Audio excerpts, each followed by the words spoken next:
एक छोटे से गांव में अर्जुन नाम का लड़का रहता था। अर्जुन को बचपन से ही जादू में बहुत रुचि थी। वह अक्सर अपने कमरे में किताबों और खिलौनों के साथ छोटे छोटे जादू करता रहता, लेकिन उसे असली जादू देखने की बड़ी इच्छा थी। एक दिन गांव के पुराने बाजार में घूमते हुए उसने एक पुरानी और रहस्यमयी घड़ी देखी। घड़ी बहुत अजीब थी। उसका डिजाइन साधारण नहीं था, बल्कि उस पर कुछ चमकदार निशान थे जो हल्की रोशनी में चमक रहे थे।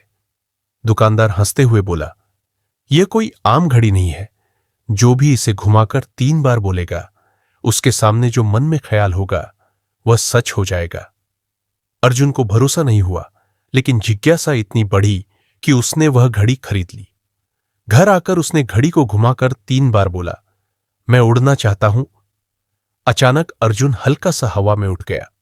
वह अपने कमरे की छत तक पहुंच गया और उसने देखा कि उसके कमरे की किताबें और खिलौने नीचे उड़ रहे हैं।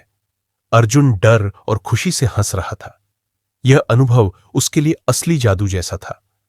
अगले कुछ दिनों में अर्जुन ने देखा कि घड़ी सिर्फ मजे के लिए नहीं थी। उसने सोचा, अगर मैं इसका उपयोग गांव के लोगों की मदद में करूं तो कितनी खुशियां फैला सकता हूं। उसने घड़ी का इस्तेमाल करके बीमार गाय को ठीक किया, सूखते खेतों में फसल लहराई, बच्चों के खेल में जादुई रोशनी और उड़ने वाले खिलौने दिए। लेकिन धीरे धीरे अर्जुन ने महसूस किया कि घड़ी का समय रुकने लगा। एक दिन घड़ी बिल्कुल ठहर गई। अर्जुन डर गया और सोचने लगा कि अब क्या होगा। तभी उसकी दादी ने कहा, अर्जुन, जादू घड़ी में नहीं, तुम्हारे दिल और कर्म में है। असली जादू दूसरों की मदद और अच्छे काम में है। अर्जुन ने यह बात समझ ली। उसने घड़ी गांव के स्कूल में रख दी ताकि हर बच्चा इसे देख सके और समझ सके कि सच्चा जादू केवल मनुष्य के अच्छे कर्मों में होता है। अब अर्जुन जादू की किताबें पढ़ता है, लेकिन सबसे बड़ा जादू वह सीख चुका था, सद्भावना और दयालुता का जादू।